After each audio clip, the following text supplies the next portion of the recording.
안녕하세요. 삶을 색칠하는 언니입니다. 오늘은 비가 오는데요.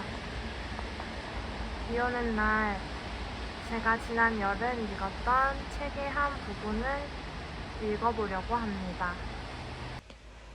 성령을 따라하는 일상의 결정들. 김병삼 지음. 언젠가 유튜브에서 연애에 관한 흥미로운 이야기를 본 적이 있다. 상대방이 바람 피운다고 거듭 의심하다 보면 결국 그가 바람을 피우게 된다는 것이다. 처음에는 그럴 마음이 없었는데도 연인이 계속 바람을 피우냐며 추궁하면 결국 오기가 생겨 바람을 피운다는 것이다. 그러면 계속 의심하며 추궁하던 연인은 봐, 내 말이 맞았지? 너는 바람을 피우잖아 한다는 것이다. 기다림에 가장 필요한 것이 믿음이다. 우리가 무엇을 믿느냐에 따라 기다림의 행동이 달라진다. 선과 악 중 나도 모르게 믿고 있는 것이 무엇인가? 나는 그 믿음에 합당한 결과를 받게 될 것이다. 누군가는 예수님의 재림을 환희로 맞이하고 누군가는 앞불싸하며 받아들이게 될 것처럼 성령의 임재가 없는 인생은 주변의 환경이 눈에 들어옵니다. 스데반의 순교에서 패배자의 모습이 아니라 생명 가득한 생생함이 보이지 않습니까? 챔버스는 거듭남은 성령께서 하시는 일이요 순종은 성령의 인도하심 가운데 거하는 것이라고 표현했습니다. 왜 스데반이 순교해야 했을까요? 성령 충만했으니까요. 적어도 그는 하늘을 바라보며 사는 사람이요 승리를 쟁취한 사람이었습니다. 스데반은 성령이 충만하여 성령의 다스림을 받고 있었습니다. 그런데 스데반을 죽인 사람들은 스스로 하나님을 믿는다고는 했지만 성령의 다스림 가운데 있지 않았습니다. 우리가 신앙생활을 할 때 내 소신으로 할 때가 많습니다. 그러나 성령이 충만한 사람은 성령의 다스림 가운데 살아갑니다. 다시 말하면 성령의 임재가 사라지면 환경에 좌우될 수밖에 없습니다.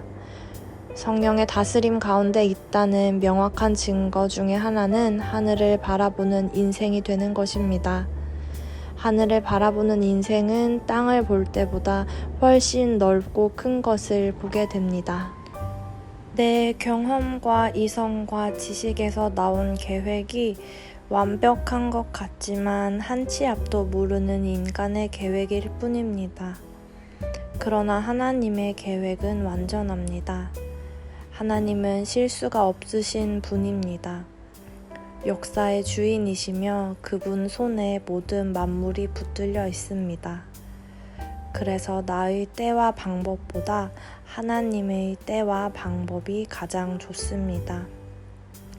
내가 세운 불완전한 계획을 완전한 계획으로 바꾸시는 하나님의 손길을 경험하는 것이 믿음입니다. 우리 인생도 마찬가지입니다.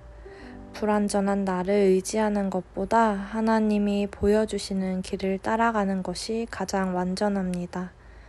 하나님은 자녀에게 가장 좋은 것을 주기를 원하시는 아버지이십니다. 하나님의 뜻을 어떻게 확인할 수 있습니까? 하나님은 우리에게 늘 말씀하십니다. 우리는 그분의 음성을 듣고 분별할 수 있는 그리스도인이 되어야 합니다. 하나님의 계획과 우리 인생의 계획 사이에서 깨닫게 되는 것은 무엇인가요? 내 계획과 하나님의 완전한 계획 사이에서 하나님의 뜻을 어떻게 확인하는가라는 주제에 대한 묵상팀의 나눔으로 결론을 맺습니다. 저는 하나님의 뜻을 확인하기 위해 선택 또는 결정을 유보합니다. 그리고 그 선택의 순간까지 기도하는 마음으로 열심히 살아갑니다. 마지막으로 선택해야 하는 순간이 오면 그 전까지 주신 마음을 따라 선택하며 나아갑니다.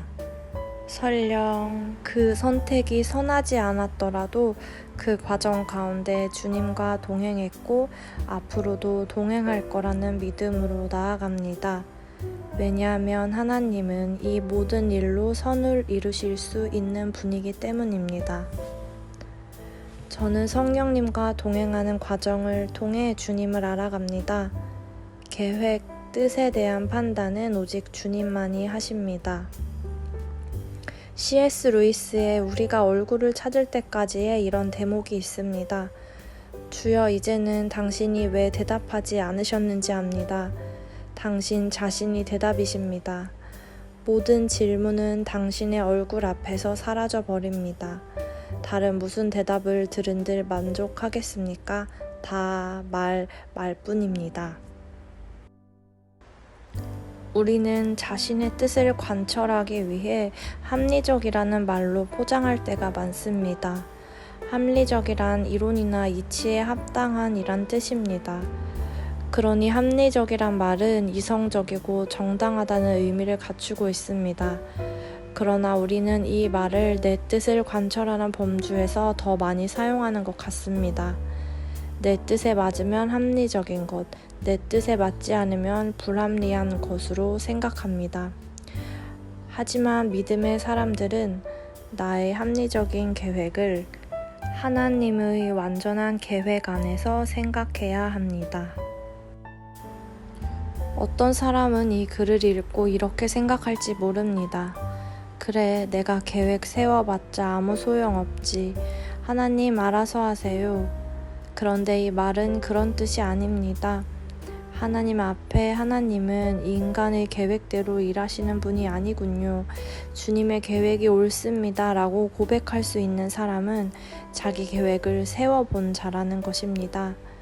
단순하게 하나님 뜻대로 하십시오 하고 손 놓고 있는 것이 아니라 하나님 앞에 우리가 고민하며 계획을 세울 때 하나님의 계획을 차츰차츰 깨달아 갈 수 있다는 의미입니다.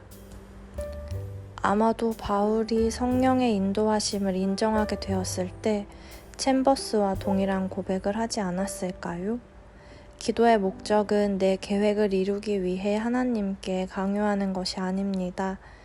챔버스는 기도의 목적은 인간이 세운 계획을 하나님께 강요하여 복을 내리시도록 교묘하게 조작하는 것이 아니라고 말합니다.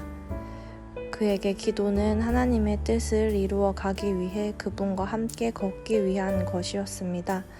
그는 이렇게 말합니다. 기도는 사역을 위한 준비가 아니라 사역 그 자체다. 기도는 싸움을 위한 준비가 아니라 싸움 그 자체다. 기도는 양면성을 갖는다. 하나님의 뜻을 깨달았다면 실패도 헛되지 않다.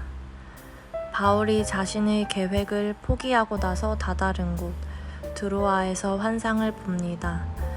마게도냐 사람이 나타나 우리에게 와달라 청한 것이지요. 우리가 하나님의 계획을 알 수 없을 때는 내 계획대로 열심히 합니다.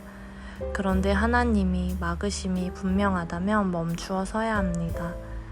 멈춘 자리에서 성령의 인도하심과 예수의 영이 우리에게 무엇을 말씀하시는지 봐야 합니다.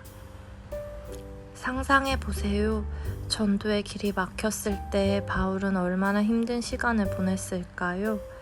당시 세계관으로 볼 때 그가 가지고 있는 지식과 인간관계를 가장 잘 활용할 수 있는 지역에 가서 선교를 하고자 하는 완벽한 계획을 하나님이 막으시니 말입니다. 그리고 생판 모르는 곳에서 복음을 전하라 하시니 얼마나 막막했겠습니까? 그런데 그 답답한 시간 가운데 바울은 자신의 계획을 포기한 것이 아니라 오히려 실천에 옮기며 하나님의 뜻을 묻고 있었습니다.